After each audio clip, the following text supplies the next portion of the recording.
वो कौन दिया है? जिस प्रकार का माहौल दिखाई दे रहा है उसके अनुसार अब तक तो हमारा ये आंदोलन जो है सही दिशा में जा रहा है और हम चाहते हैं कि आगे भी सही दिशा में रहे, क्योंकि अब सरकारों की तो एक आदत बन गई है कि अगर आपको एफआईआर भी दर्ज करवानी है तो आंदोलन ही करना पड़ेगा। न्याय देना, गिरफ्तारियां, ये सारी चीजें तो बाद की, बहुत दूर की बात है। हमें तो एफआईआर दर्ज करवाने के लिए भी आंदोलन करने पड़ रहे हैं, ये हम लोग देख रहे हैं। रही बात इस आंदोलन की जिसमें हम लोग सब सहभागी हैं, कल यहां पर अधीनस्थ अधिकारियों के 2-3 बार आने के बाद एक सुझाव हमारे पास में आया और ये भी बात आई कि भाई एसपी साहब और प्रतिनिधिमंडल जाकर के मिलो। तब बात भी सही थी लोगों की कि भाई लोग यहां बैठे हैं, समस्या यहां है, तो उनको यहां आना चाहिए। फिर भी कुछ लोगों ने कहा यार ऐसा कुछ नहीं, अपन चलते हैं। तो नाहटा हॉस्पिटल में वार्ता का स्थान तय किया गया और हम तकरीबन 10-12 लोग यहां से तो तय किए गए, वो गए, 5-7 लोग और भी अपनी मर्जी से भी आ गए। ऐसे करके कल जब बात हुई तो उससे पहले तो हमें भी ये लग रहा था कि भाई अधिकारी ही शायद नहीं करना चाह रहे हैं, लेकिन वहां जाने के बाद हमें पता चला कि एसपी साहब और कलेक्टर साहब आए नहीं, वही अधिकारी बैठे हैं, एसडीएम साहब बैठे हैं, बैठिए हम जा रहे हैं, हमें आपसे कोई बात नहीं करनी है। दिन भर आपसे ही तो बात की है, ठीक है, और आपके पास भी अगर कोई नई बात है तो सुना दो, हम सुन के चले जाते हैं। लेकिन यही बात है आपके पास में, अब भी यही जवाब है कि प्रयास जारी है। बस यही है, यही सुनने के लिए हम यहाँ आए। बाद में जब जिद की सभी लोगों ने, तब कलेक्टर साहब और एसपी साहब आए। आने के बाद में हमें लगा, देखो कोई भी चीज है, हमें भी सब पता है, हम आंदोलनों में हैं, हम राजनीति में भी हैं, हम सोशल में भी हैं, हम संवैधानिक दायरे भी जानते हैं, संविधान का एक आर्टिकल जानते हैं, हमें को पढ़ाने की जरूरत नहीं है। हमें भी पता है कि एसपी का काम क्या है, कलेक्टर का काम क्या है। जिस प्रकार से हमारी प्रशासन के लेवल की जो मांग है वो यही है कि जैसा आज मदन जी ने कहा, भाई 2 नौकरी दी उदयपुर में दी थी, यार 1 दे दो, कोई फर्क नहीं पड़ता, लेकिन कुछ बात तो करो। है कि कलेक्टर के लेवल का ये मामला नहीं है कि वो पैकेज की घोषणा या कर सके। कलेक्टर का काम क्या है? कलेक्टर यहां से सरकार को सूचित करे, सरकार तक हमारा संदेश भेजे कि ये लोग इस प्रकार की मांग रख करके धरना देकर बैठे हैं और इनके समाधान के लिए कोई रास्ता निकाला जाए। इस सरकार तक, चीफ सेक्रेटरी तक, जो भी उनका सिस्टम है उस तक, वाया मीडिया जैसे भी है, संभागीय आयुक्त से लेकर के वहां तक पहुंचाने का होता है। लेकिन उसके बारे में भी हमें कुछ नहीं कहा, हमें सिर्फ ये कहा कि फटाफट इनके परिवार के डॉक्यूमेंट दे दो, तो जो एट्रोसिटी में पैसा मिलता है वो हम दिला देते हैं। वो दिला दे रहे हो, उसमें कलेक्टर साहब आप क्या एहसान कर रहे हो हम पर, और आपकी सरकार क्या एहसान कर रही है हमारे ऊपर? वो तो देना है, कानून में है, कानून में तुम ना चाहो तब भी देना पड़ेगा, और हम ना लेना चाहे तब भी अकाउंट में आ जाएगा। बोल रहा हूँ, कलेक्टर साहब और एसपी साहब कह रहे हैं कि डॉक्यूमेंट लाओ और हमें जो SC/ST में जो पैसा मिल रहा है वो कैसे दिलवाएंगे, पोस्टमार्टम भी नहीं हुआ है। बात ये थी कि देखो, मैं कल तक क्या था, मैं अभी आंदोलन में हूं, ठीक है ना, तो मुझे आंदोलनों का जो अनुभव है उसकी बात आपको बताना चाहिए। ये हमें डाउट था कल तक को कि कहीं न कहीं एसपी साहब या पुलिस का जो जिला स्तरीय मामला है वो इसमें कहीं कोताही बरत रहा है, और कलेक्टर साहब भी शायद इसके अंदर थोड़ी शिथिलता बरत रहे हैं। लेकिन कल जब वहां वार्ता होने के बाद हमें कहा गया, मैंने पहली रिक्वेस्ट की, मैं सर यहाँ हॉस्पिटल तक आ गए हो और हॉस्पिटल का जो ये इधर वाला गेट है, यहाँ कलेक्टर साहब की गाड़ी खड़ी थी, तो मैंने कहा यहाँ से 2 कदम है, थोड़ा सा वहां चल करके अगर आप वहां बैठे हुए जनता को, जनसैलाब को अगर थोड़ा भी आश्वस्त करके आएंगे।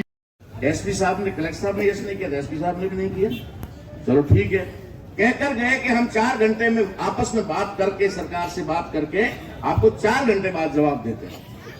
4 घंटे गुजरे, 24 घंटे बाद हम लोग वहां पर गए। आज आप सभी लोग साथ में थे, मैं अकेला तो नहीं, सब गवाह थे। तय ये हुआ था कि चलिए कलेक्टर साहब, एसपी साहब कल यहां से यहां तक नहीं आए, लेकिन अपने परिसर में तो बाहर आकर के ज्ञापन ले सकते हैं ना। हम सभी देते हैं ना ज्ञापन, बरामदे में आके लेते हैं ना, तहसीलदार, एसडीएम, कलेक्टर सब लेते हैं ना, बरामदे में आकर तो लेते ही हैं। अरे भाई पूर्व ही सही, लेकिन पूरी सरकार बैठी है यहां पर, पूर्व ही सही, और कल की नहीं होगी क्या? कल की भी हो सकती है।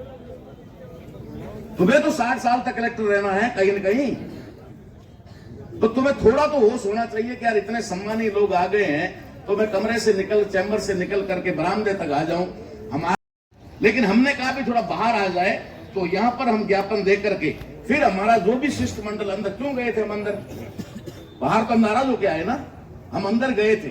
हमारा उद्देश्य ये था कि कलेक्टर साहब थोड़ा सा बाहर आकर के इन बुजुर्गों का, इन सम्मानित लोगों का थोड़ा सम्मान कर दे। उसके बाद में इनके साथ, कलेक्टर साहब के साथ ही इन चैम्बर में जाएंगे और बैठ करके पूरी वार्ता करेंगे। ऐसा नहीं था कि वार्ता हमें नहीं करनी, लेकिन बात ये हुई वहां जाने के बाद में कि आप 4 लोग जाकर के अंदर जाके ज्ञापन दे। कल भी कलेक्टर साहब को यहाँ, अरे तुम्हारी पब्लिक है यार, यहाँ पर तुम्हारे लोग हैं, यहाँ पर कौन सा यहाँ कोई अपराधियों का जमावड़ा है कि कौन से यहाँ पर कोई पाकिस्तान के लोग आकर के बैठे हुए हैं जिनके बीच में आप जाना पसंद नहीं करते।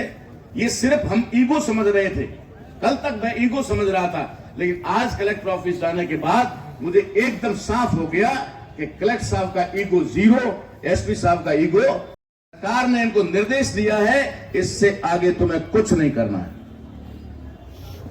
वरना इतने सारे लोग वहां गए हैं और उनके अंदर की मानवता इतनी भी नहीं जागी कि जो उनके परिवार के सदस्य आज 3 दिन से 4 दिन से भूखे बैठे हैं, वो भाई उनका वो गेट के ऊपर ज्ञापन लेकर खड़े हैं और लेने तक के लिए उनको शर्म आ रही है।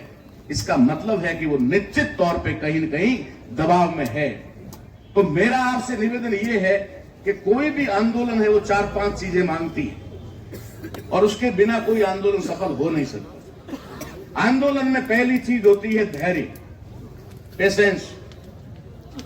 दूसरी चीज होती है आंदोलन के अंदर, वो होती है रणनीति।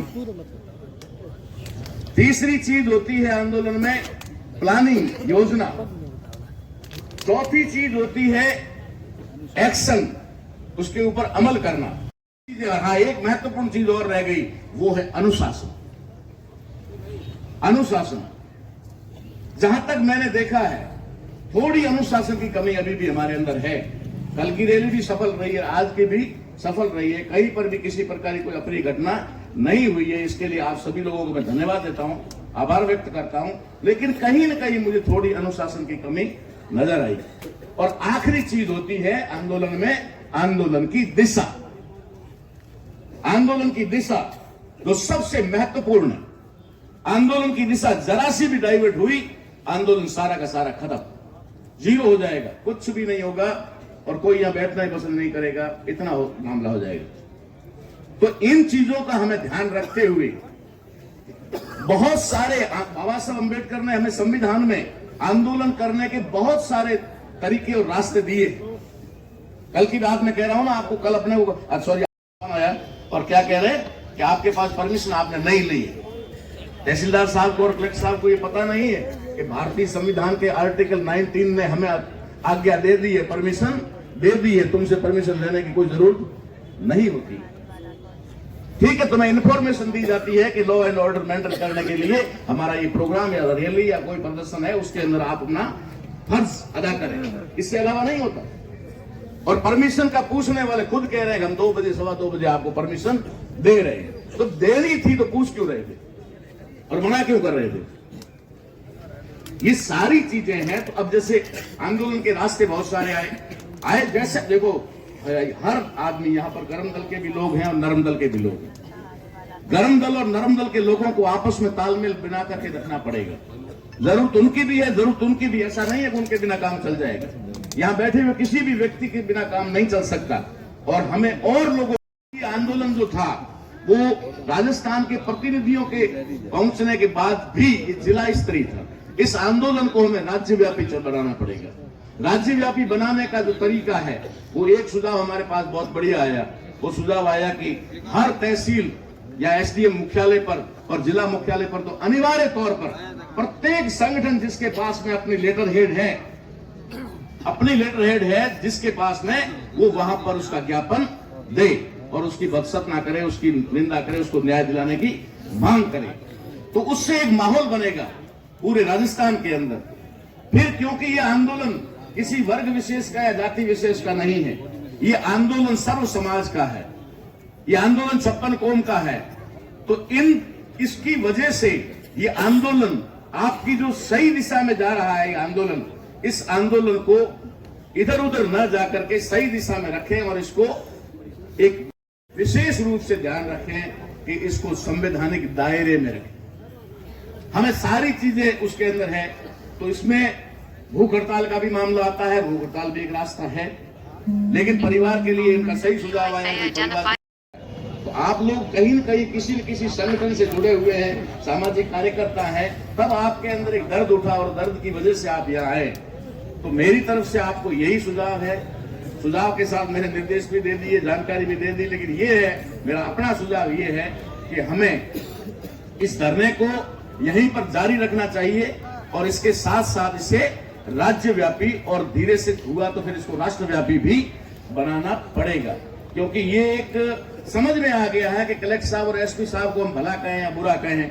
मुझे भी वहां थोड़ा गुस्सा आ गया, आवेश आ गया, मैंने भी कह दिया होगा कुछ, लेकिन अब मेरे समझ में आ गया उसके बाद में कि दोष उनका नहीं है। क्योंकि निश्चित तौर पे चाहे वो कलेक्टर हो, चाहे एसपी हो, चाहे कमिश्नर हो, चाहे चीफ सेक्रेटरी क्यों ना हो, ये सरकार